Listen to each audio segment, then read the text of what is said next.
Plaintiff Angel Holman grew up in the projects, and she was nearly killed after the car she was sitting in was shot at. But the bullet missed her and hit her friend, and he died in front of her face. Angel suing the defendant for the balance due on a truck, tickets, and emotional distress. Defendant Arturo Gonzalez says he became a father at age 12, joined a gang at age 13, and started using cocaine at age 14. Arturo claims he cleaned up his act after he overdosed on heroin, and he insists Angel is suing for more than he owes. All rise. This court is now in session. The Honorable Judge Greg Mathis presiding.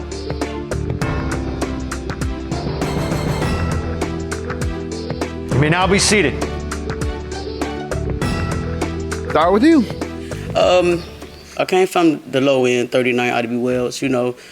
It was a struggle. IDB Wells Housing Project? Yes, sir. Yes, sir. You know, it was a struggle back then. You know, I learned a lot, been in a lot, sold drugs, turned my life over. 70s, 80s? How old are you now? I'm 44. That's how we'll do that. Okay. So you were right there in the thick of things in the 80s. Huh? Yeah, I was one of the main basketball players from Wendell Phillips.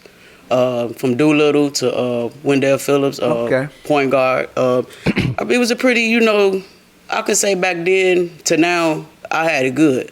But as growing up, it was a struggle. You know, my mom's, you know, she was dealing with drugs and all that. I had to go out and supply and help. And then my godmom took over to help my mom take care of me, to help me raise my little brothers. And How long was your mother on drugs? No telling, because she kept it a secret from me, you know.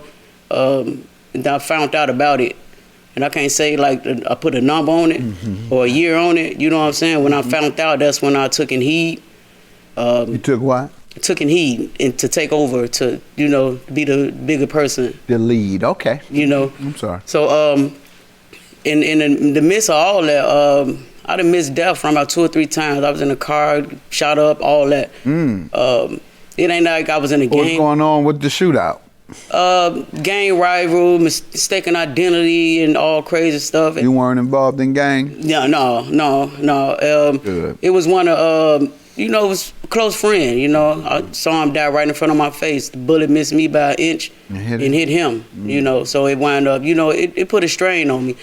But I got through it because, you know, I had a lot of support. And then in the midst of that, you know, I wound up moving to Waukegan to change over.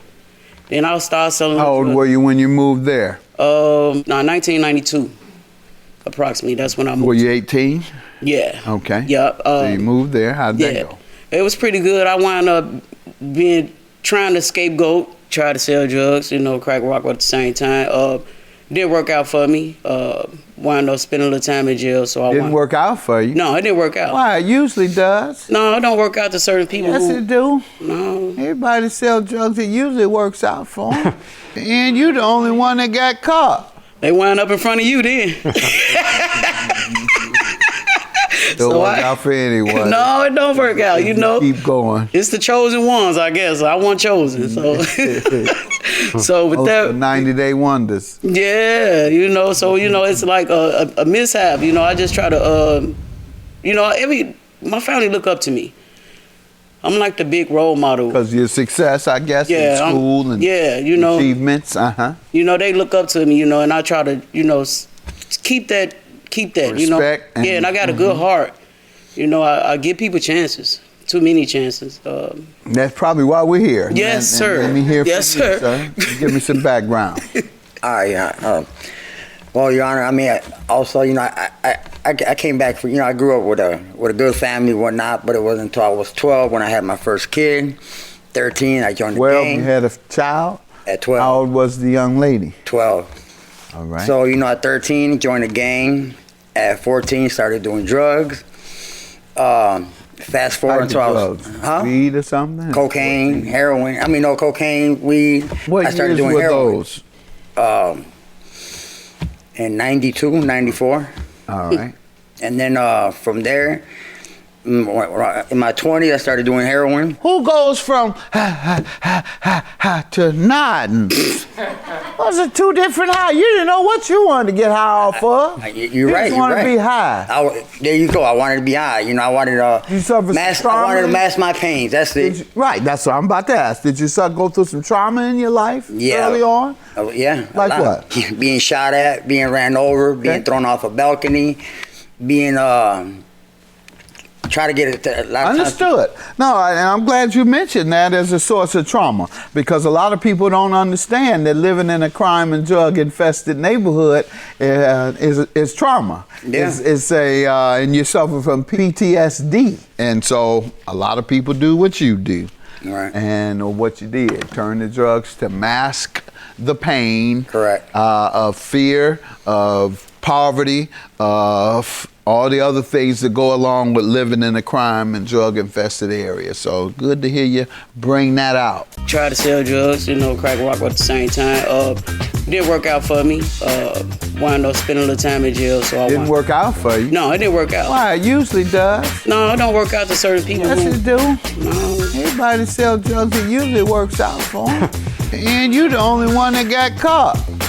Plaintiff Angel Holman sold a truck to the defendant, but she claims he took advantage of her and failed to pay for the vehicle, so she's suing. You went from cocaine to heroin, then to crystal meth, or what? You didn't get to crystal meth? No, I stopped. Oh, you was a square. It wasn't until I went to jail, like in 2013. Well, you gotta try all the highs. You didn't try it too. There's a lot more high to get. Yeah. I'm done getting high. I'm saying this because I'm assuming you recovered. That's what I'm having a look. Well, it wasn't until I overdosed and What age was that? 35. Wow. What happened? It was one of them days where, I got out of prison.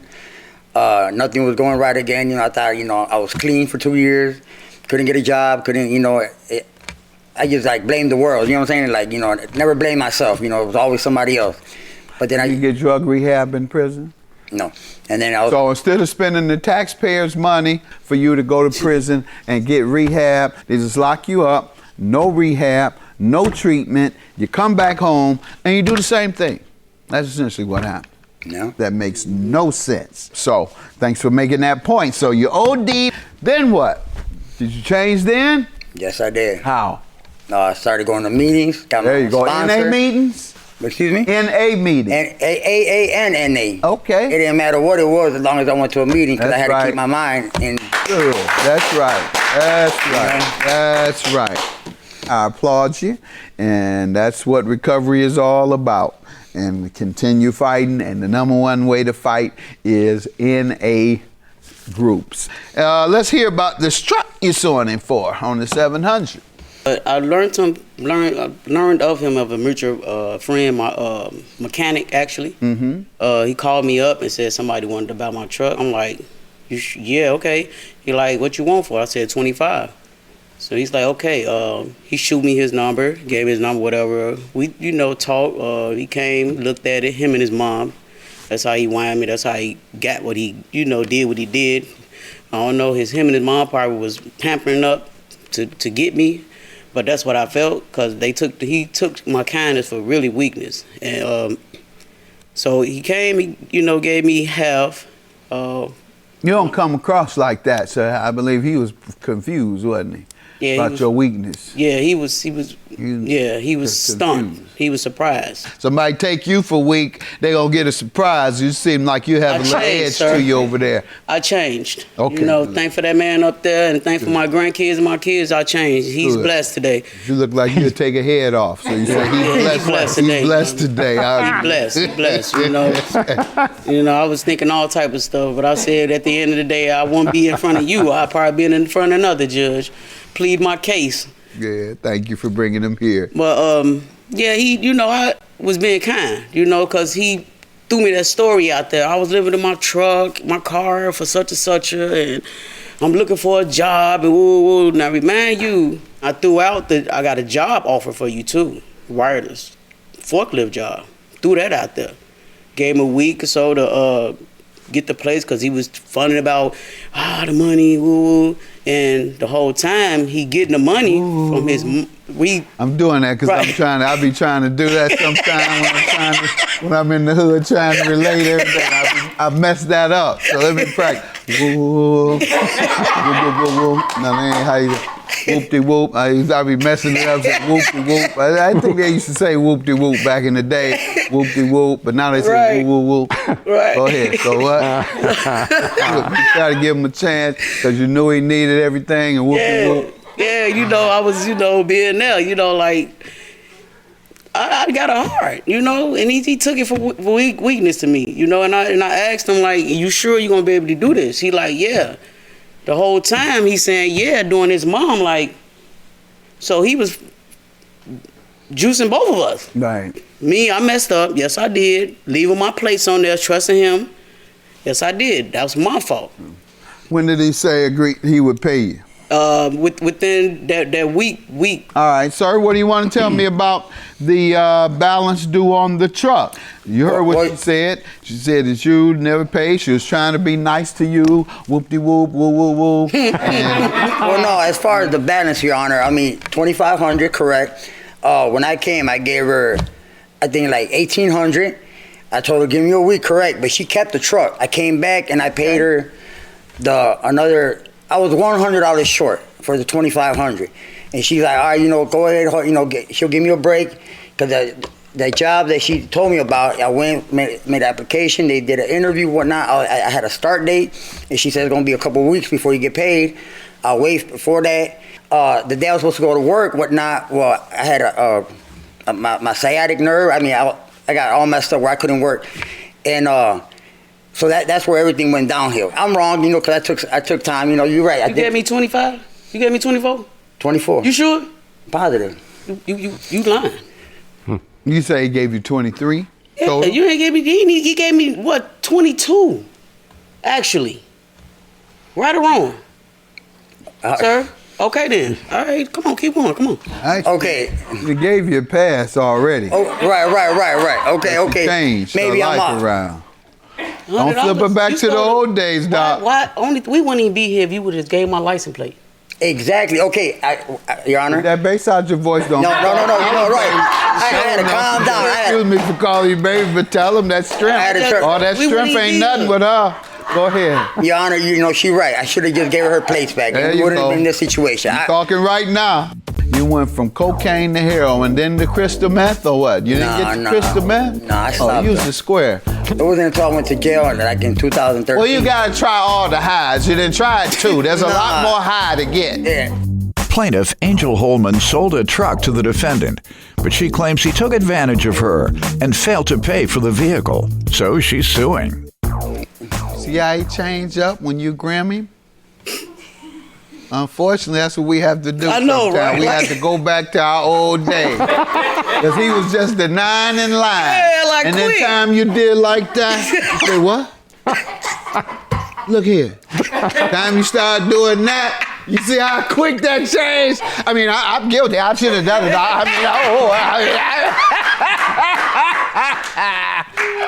Gotta keep your grim, man. Now you gotta keep your grim with you. I know, right?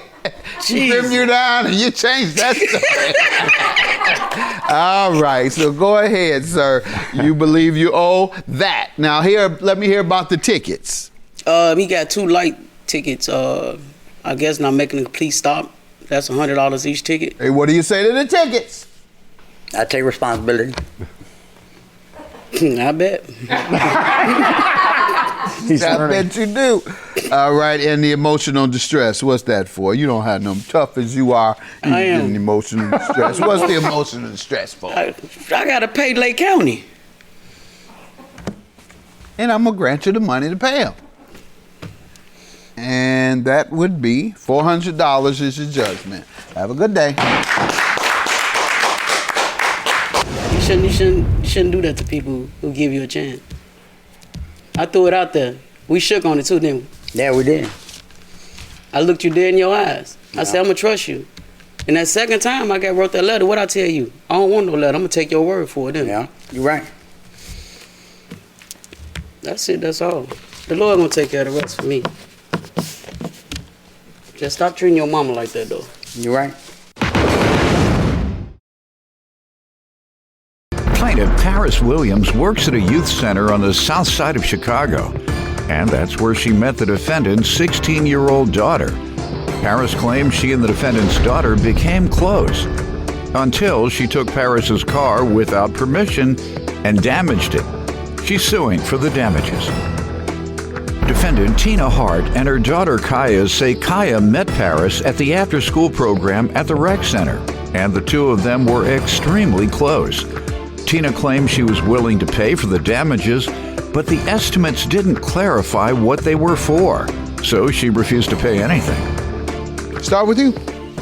Well, my name is Paris Williams. I'm 28 years old, originally from St. Louis, Missouri. I came to Chicago in 2011 for college, where I attended Chicago State. I played basketball for Chicago State, and after I was done playing, I went overseas to play for 1 year. When I was done, I came back and started working with youth development. In 2018, I started working for the Gary Comer Youth Center. Good. 2018, that is where I met Kaya. When she first started in my class, she didn't work out, but I told her, I'm like, look, you can't be in here, just sitting down. You gotta. What do you mean didn't work out? She didn't want to work out. Exercise. A fitness class? Yeah, fitness. But she knew that's what it was for? She knew what it was for, but she wasn't supposed to be in there. My boss put her in my class. Going into the room, somebody said, hey, this is for fitness. My question, by the time she walked through that door, did she know it was a fitness class? Yes, she did. Because fitness usually means you're going to have to do physical activity. So I was just wondering what her response was when you said to her, this is a fitness class. Just wondering what she might have said. Maybe she'll tell us today. Young lady, state your name. My name is Kaya Hart. Did you take a fitness class and didn't know it was for fitness? Seemed like a pretty smart young lady. Thank you. But I had got into a little situation and got placed in her class. The reason why I don't exercise as much because I have a heart murmur. So I get out of breath, can't do a lot of things. So I just did not want to work out. You told her that? Yeah, she knows. You knew that? Well, I don't think she knew at the moment. Why are you laughing? You made the young lady look bad. No, I'm not trying to make her look bad. Well, you did. No, at the you time. Didn't say that. At the time, no. When she you first knew started. Before you got here today? Oh, yeah, I knew before I Okay, so why would you not explain that part? All right, you want to give me some background on your relationship with Miss Williams? Hey, my name's Tina. Kaya goes to Gary Comer School, and they have an after-school program that she attends after school. Basically, Paris is like a big sister or mentor that Kaya will hang around. If she didn't feel comfortable telling me something, she would tell Paris. They basically had a real close-knit relationship, pretty much like big sister, little sister, up until this situation happened. That's unfortunate. When she first started in my class, she didn't work out, but I told her, I'm like, look, you can't be in here, just sitting down. You gotta. What do you mean didn't work out? She didn't want to work out. Exercise. A fitness class? Yeah, fitness. But she knew that's what it was for? Defendant Tina Hart and her daughter Kaya are being sued by Kaya's former mentor, who claims Kaya took her car without permission and damaged it. What happened here? On April 21st, I took Kaya to work with me. I'm a certified personal trainer. She's been to work with me before, but on that particular day, I told her to go to my car, get my debit card, and to go get me a smoothie. By the time she got back, I was done training my client. So we go downstairs, I go get in my car, and I noticed that my mirror is scratched. I asked Kaya, I was like, was my mirror like this, when you came down to get my debit card? She was like, I don't know, nothing, I'm not thinking anything of it because I didn't expect her to do it. So after we left, I was working out with a friend who is my boyfriend now. So he even noticed that Kaya was acting a little strange. But of course, me not putting two and two together, I'm not thinking anything of it. I'm like, oh, Kaya, just being a teenager, she'll be all right. So later that night, my boyfriend came over and he called me and was like, you need to come downstairs. Somebody did more than just, scrape your mirror. So then that's when I went down and I saw all of the damages on the side of the car that I didn't see when I was at the gym. And it all just started making sense. Like I was parked next to a wall. So she had to have moved it, hit the mirror, and scraped it. When you called her and asked her, what did she say? When I asked her what happened to my car, And I remember the text message, So when she said, I knew that she did it. I think she said something like, I was scared to tell you. So all I remember is saying, you know, you need to tell your mom before I do. And I told her to tell her in 10 minutes before I called, because I was trying to teach her accountability. And I remember her mom, you know, apologized, and I'm so sorry that this happened, you know, let me know whatever you need. So then that's when I took it up on myself. I didn't want to go through my insurance because I had just changed insurance companies, and I know I didn't want to do a hit and run because I knew who did it. So I did the best thing that I thought was for me was to find a out-of-pocket service. So I'm going around different dealerships trying to figure out the prices, trying to figure out how to get my car fixed as fast as I could. And of course, I'm learning about this too. I don't know anything about cars. This is my first time going through this. So I went to my dealership where I got the car from, and they told me that a mirror alone was like $500, $600. So of course, again, I didn't ask for this to happen, but me still trying to meet them halfway and try to find the cheapest shop as possible. What was the agreement and what happened with the agreement? She just said that she let me know whatever you need, the prices and everything. So as prices started to get higher, of course, nobody want to pay that much for a car. And she even said herself, I don't understand, you know, how one side of a car costs $3,000. All right, let me hear from you, ma'am. Okay. So Kaya did not tell me about the incident. Paris had called me and told me about it. Once Paris told me about it, I did, you know, apologize, told her, you know, I have no problem paying for the car. Let me know, you know, what's going on. She sent me an invoice, page 2. And then on the invoice, it just says panel, door, and then a cap disc wheel. And then she sent me another invoice on page 3 that basically just say like a bunch of car parts. And I'm like, I don't understand what you're sending me. So I was asking her like, hey, could you give me a breakdown of actually what we're paying for? Because you're just sending me prices, and the prices are all over the place. Correct. She sent me the last thing, it said $3,000. And I say, hey. Well, the only thing I see that describes the damage, says parts invoice, however. You got to go through and study it to figure it out. Yeah. She was originally, I told her to contact Kaya, but Kaya was working, and for her to make arrangements with Kaya because Kaya was going to pay for the car. She said she would do it. That never happened, and then we end up getting a court date saying that she's suing us. What do you say to the confusion regarding the estimates? I understand the confusion as well, but that's how they presented, you know, the numbers to me. Do you have anything else? I can't give you a judgment based on the evidence she gave me. I hope you have some. So on page 2, this is the last page of everything that was fixed. And see, this says 0 about what it's for, as she says. For the insurance pay, or?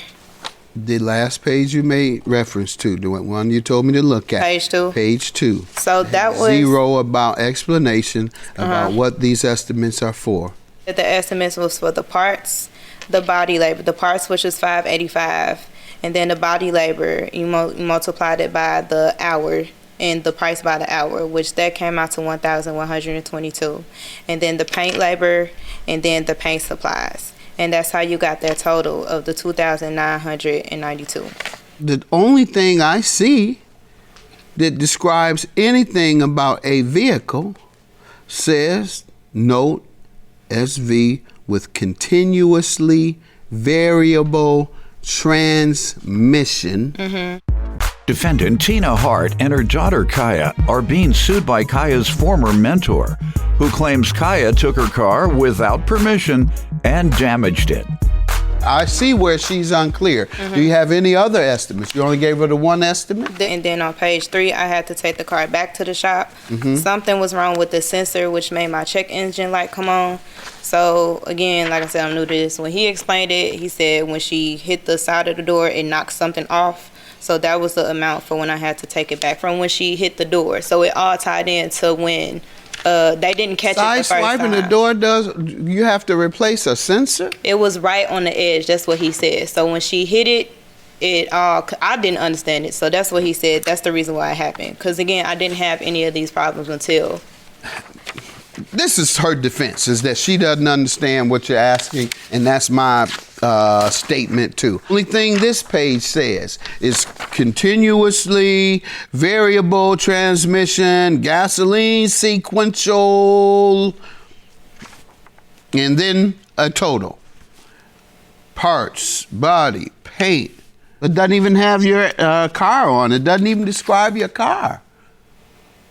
So I'm sure you can see how someone would be hesitant to pay you if this is what you gave them. That's not the only thing that I gave her, though. I gave her multiple sheets, so I understand her confusion. That's why we're confused. I know. I was confused too when I was reading. I was like, "What is this?" Okay, well, you can't win being confused. I'm sorry. Now, you think you can figure it out? I mean, yeah. Okay, well, you have to. Otherwise, I gotta dismiss your case. I don't know what else you want me to do. How much do you believe you owe? How much you want to pay her? I'll pay her like $1,000. $1,000 is your judgment. I've done everything I can, ma'am, to try and get you to tell me about this and point to me. And your last little slick statement was, well, I'm confused too. Well, if you confused too, you definitely can't win. $1,000 is your judgment, the amount she agrees that she owes. Have a good day.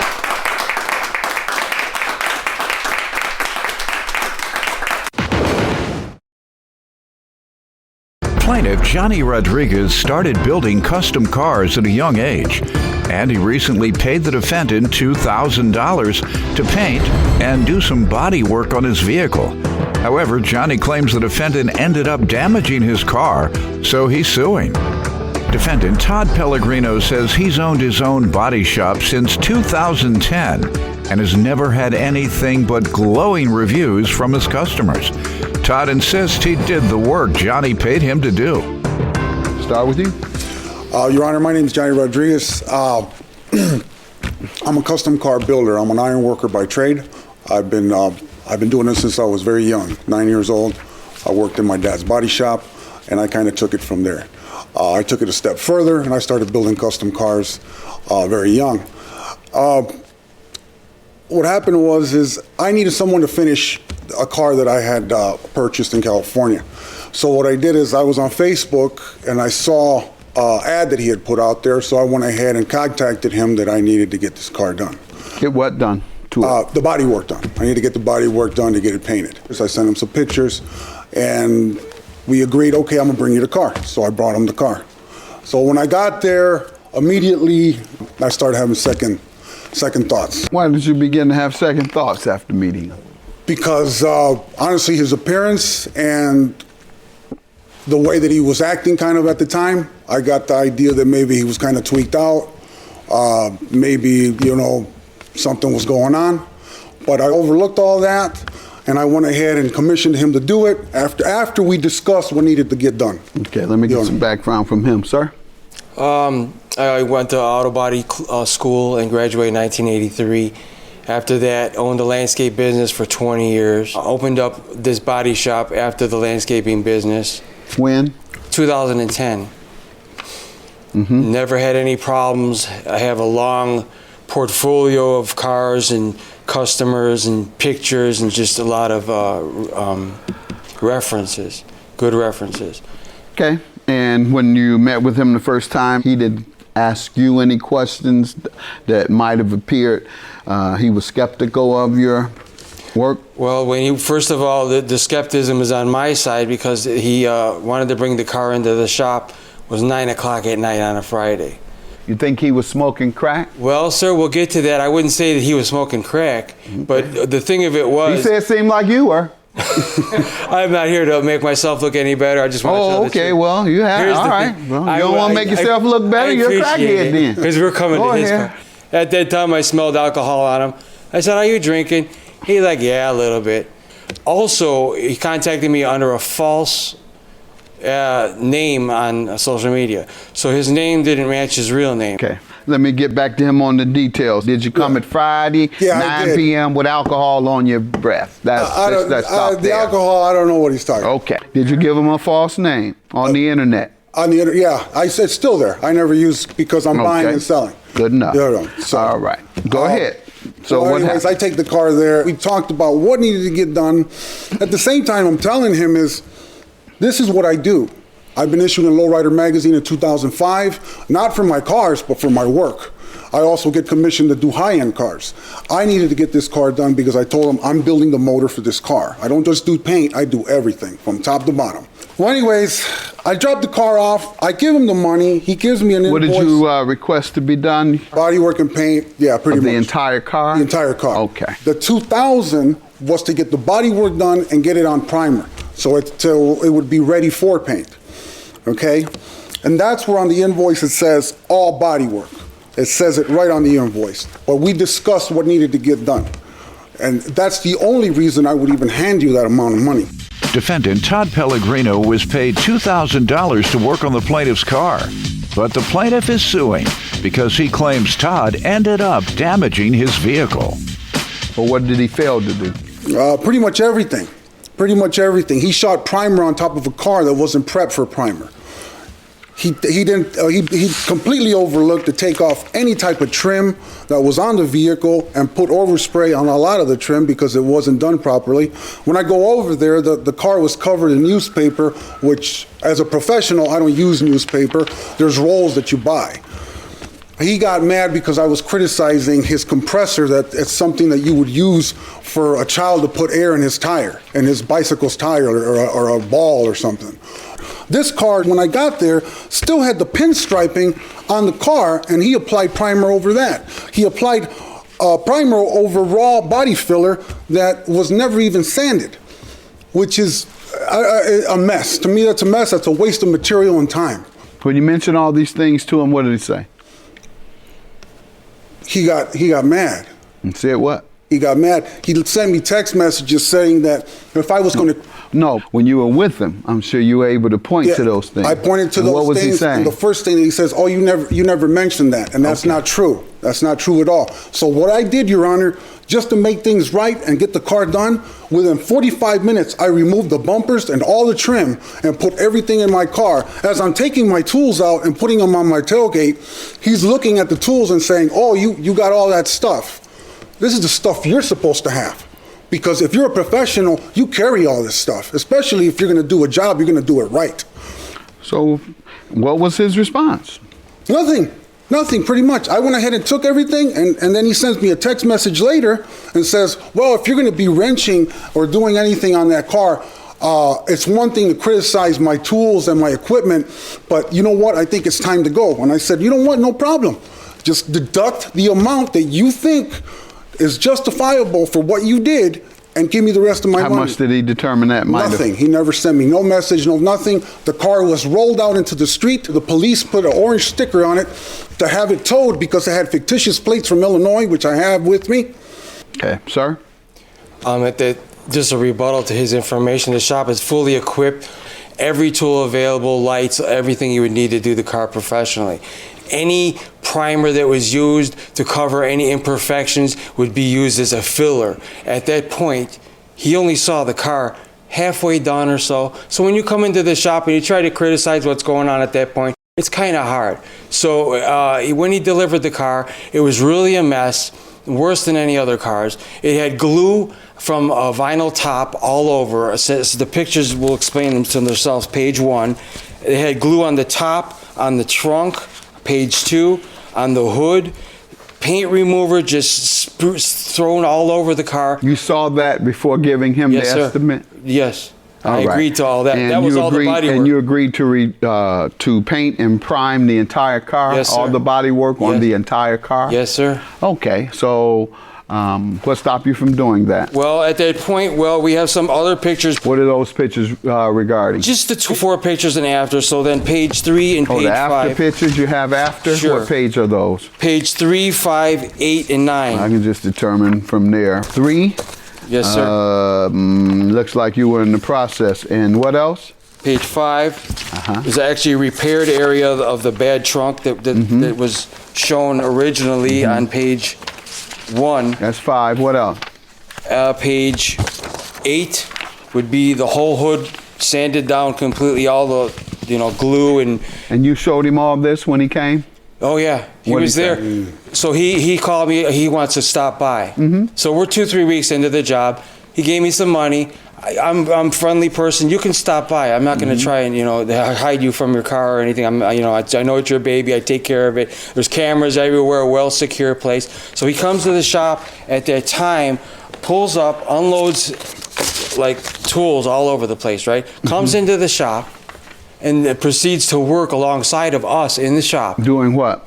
Just taking the whole car apart, taking bumpers off, chrome pieces off, just medallions, locks. Did you say why he was doing it? He said he wanted to.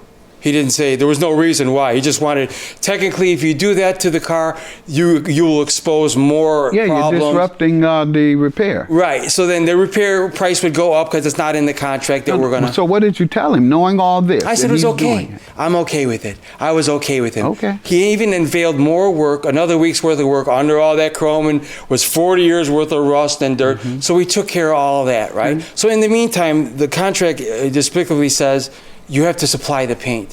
When any customer comes with their car and they know they want to paint it a certain color, they bring the paint with the car. So 3 weeks, 4 weeks go by, 3 weeks only. I'm still asking them about the paint. Okay, yeah, well, I'm looking at this, I said, I really need the paint. So then again, he calls me on a Friday night, 6 o'clock. Where are you at? I'm not there. I'm not there right now. It's a weekend, it's after hours. What do you want? Well, I wanted to come to the shop because I made a piece of metal for the back. I wanted to cut it out, and I saw you had a welder, and I wanted to know if I could come in and weld, use your welder and start all over again. The insurance, wouldn't allow him to come in. I shouldn't have done it in the first place. So at that point, I told him, you cannot come into the shop anymore. You cannot use my tools anymore. And then the first payment of full primer was made. The second payment was made, was supposed to be made right around that time also. So that was another $500 payment. And before that time, paint was supposed to be supplied to get to the car. Defendant Todd Pellegrino was paid $2,000 to work on the plaintiff's car. But the plaintiff is suing because he claims Todd ended up damaging his vehicle. Yes, sir. Were you to supply the paint? Yeah, I had the paint. Did I had already bought the paint. He's saying that. I'm sorry. He's saying that 3 weeks or 2 weeks or this week's, the sticker that the police put on it when I put it on the trailer is exactly 7 days after when I dropped the car off. So he's completely lying about that. My question was, did you supply the paint? Yeah, you were obligated to do. It's written on there you that gave I would it to supply. him? No, I didn't give it to him. That's what I'm asking. Did you? No, give I it wouldn't to give it to him until once I evaluated the bodywork and it was done. Then yeah. And you told him you weren't going to give him the paint? No, I never told him anything like that. We never got that far. I had a feeling just through the conversation. Hold on, how far did you get? We never got that far. I'm looking at it where it's all primed. Yeah. No, it's not prime, Your Honor. The thing is, you're looking at a cover. Now, I'm not. I'm looking at the actual car. I understand what you're looking at, but the thing is, you said it was a cover. Yeah, I understand. It's not a cover. No, but he did cover it. It's a prime body. It's a prime body. Yeah, you said it wasn't. You said it wasn't prime. You said it's a cover. No, you did just say that. What do you mean no? No, I hear you, but the car. You said what you're looking at is a cover, and I said what I'm looking at is prime because you said it wasn't prime. No, I understand that, but the thing is, okay, as long as you do, because you said it wasn't prime, and you said what I was looking at was a cover. So your testimony is unreliable now. No. Yeah. I have. Look, Your Honor. You look.